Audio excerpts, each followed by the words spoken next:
கஜானனம் பூதகநாதி சேவிதம் கவித்த ஜம்பு பலசார பட்சிதம் உமாசுதம் சோகவிநாசகாரணம் நமாமி விக்னேஸ்வர பாத பங்கஜம். எனது அருமை ரெட்ரோ ஆன்மீகம் பக்தி சேனலுக்காக உங்களை வணங்கி வரவேற்கின்றோம்.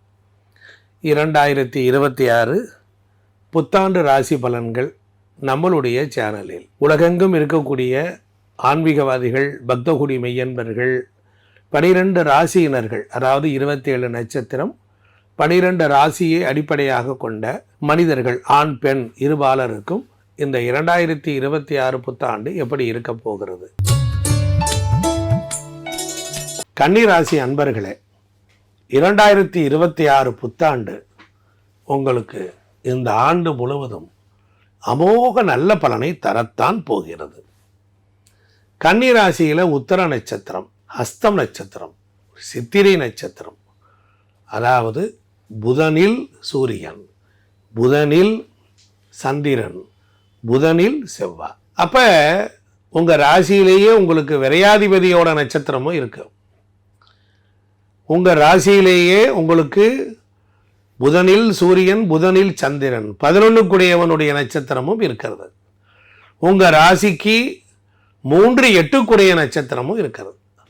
அப்போ புதனில் செவ்வாய் மட்டும்தான் உங்களுக்கு ஒரு கசப்பான தன்மையை தரும். 2026 புத்தாண்டு கார்த்திகை நட்சத்திரத்தில் ரிஷபராசியில் பிறக்குது.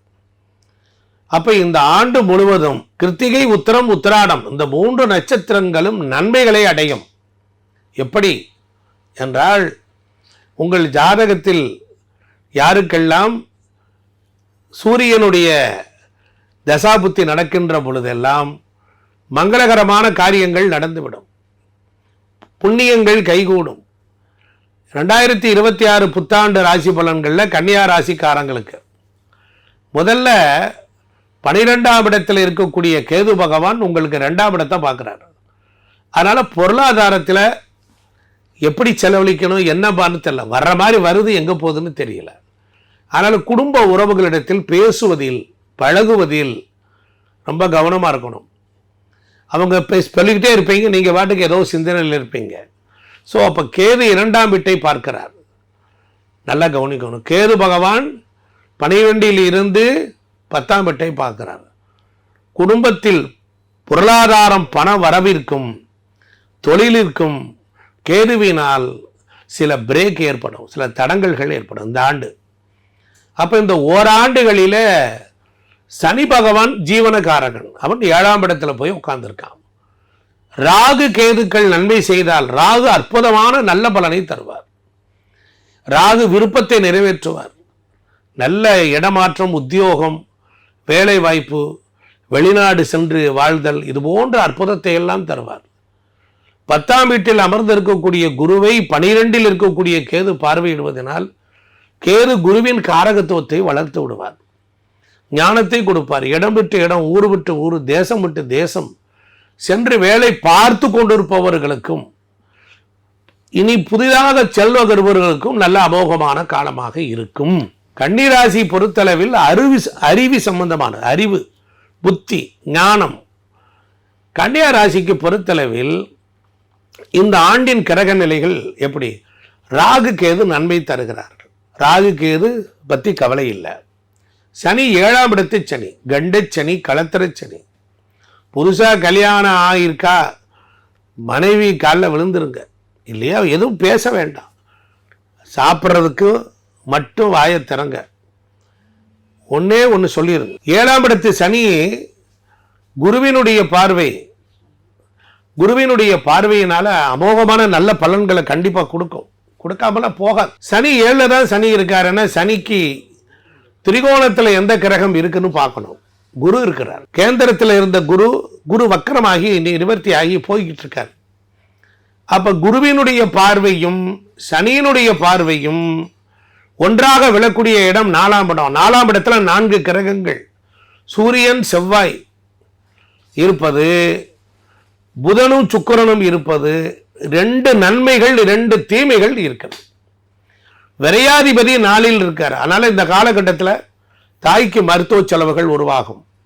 பழைய வீடுகளை, சனி பார்வையினால் பழைய வீடுகளை செப்பனிடுவது உருவாகும்.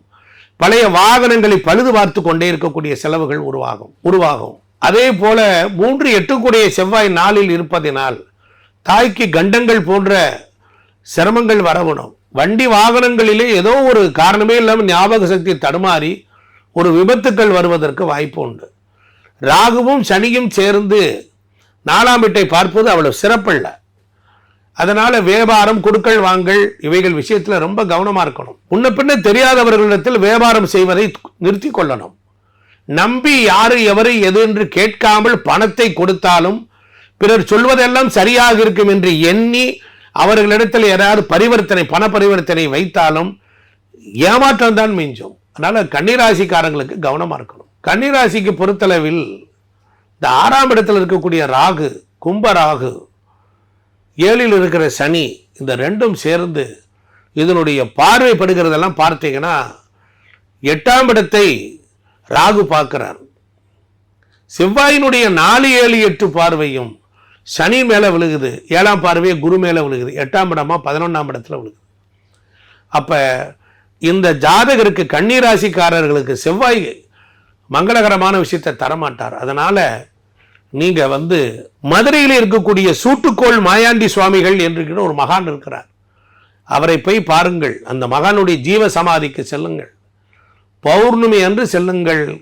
அங்கே அவருக்கு பிடித்தமான பல வகைகள், அவல்பொரி, கடலை போன்ற பதார்த்தங்களை வைத்து வணங்கிவிட்டு வாருங்கள். வந்த வினையை அகற்றி மகா பாக்கியங்கள் எல்லாம் கொடுப்பார்.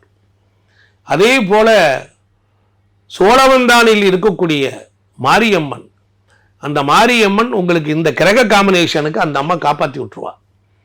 கன்னி ராசிக்கு 3ஆம் இடத்துக்குரியவர் 4ல் இருப்பதும், வெற்றிக்குரியவர் 4ல் இருப்பதும், குருவின் அந்த 4க்குரியவருடைய பார்வை பெறுவதும், சனி பகவானுடைய பார்வை பெறுவதும் உங்கள் இளைய சகோதரர்கள் வகைகளில், நண்பர்கள் வகைகளில், அவர்கள் குடும்பங்களில், அவர்களுடைய தாயார்களுக்கு, அவர்களுடைய தந்தையாருக்கு ஏதாவது ஒரு சிரமங்கள் வரும். உங்களால் முடிந்த அளவு அவர்களை காப்பாற்றுங்கள், உதவி செய்யுங்கள்.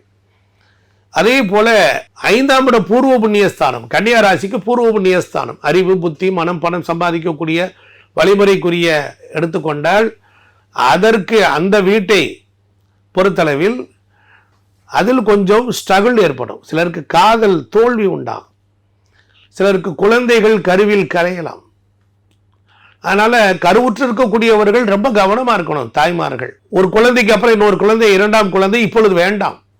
இப்போ சரியில்லாத காலகட்டமாக இருக்குது. பையன் ஹையர் ஸ்டடீஸ் படிக்கிறான், ஹை ஸ்கூல் போகிறான்.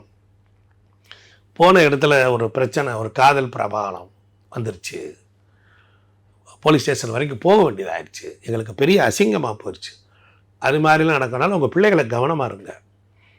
மொத்தத்தில் பொறுத்தளவில் கன்னியா ராசிக்கு இந்த செவ்வாயை சனி பகவானும் ராகு பகவானும் பார்ப்பது என்பது கொஞ்சம் கவனமானமாக இருக்கணும். இந்த காலகட்டத்தில் சொத்தை விற்கிறேன், நிலத்தை விற்கிறேன்னு சொல்லி எவன்ட்டார் ஒரு பத்திரத்தை பதிஞ்சு கொடுத்துட்டு பிறகு தருவார்னு சொன்னோம்னா ராம போட்டுருவாங்க. மூலப்பத்திரத்தை கவனமாக பார்த்துக்கணும். அதில் சிக்கல்கள் வர போகுது. உங்களுடைய வீட்டில் பட்டா வாங்கிக்கோங்க. பூமி, நிலம், வீடு, வண்டி, வாகனம், சொத்து, சுகம், எக்ரிமெண்ட்டு, டாக்குமெண்ட்டு, ஸ்கூல் சர்டிஃபிகேட்டு, இது போன்ற விஷயங்களில் கேர்லெஸ் இருக்க வேண்டாம். இந்த மாதிரி யாராவது வேலை கொடுத்தான்னு சொல்லிட்டீங்கன்னா, ஃபார்மை படிக்காமலே கையெழுத்து போட்டீங்கன்னா நாளைக்கு சிக்கலில் விழுகும். ஆமாம், அதனால் விழிப்புணர்வாக இருக்க வேண்டும். எனது அருமை, என்ன சாமி இந்த வருஷம் பிள்ளை எங்களுக்கு நல்லாவே நடக்காதா அப்படின்னு கேட்டீங்கன்னால், தீமைகளை முன்னுக்கூட்டியே சொல்லிவிட்டால் நன்மைகளை நீங்கள் அவேர்னஸாக இருந்துட்டாலே நடக்கும். ஒரே ஒரு நல்ல காரியம் நடக்கும். வெளிநாட்டுக்கு போகிறவங்க, ராகு என்ற புகைப்பட கலைஞர்கள், சினிமா கலைத்துறை சார்ந்தவர்கள், அவர்களுக்கு அமோகமான காலம். புதிய டைரக்ஷன்ஸு, கதை, கவிதை, கட்டுரை எழுதுகிறவர்கள், புதிய வேலை வாய்ப்புகளும் உருவாகும்.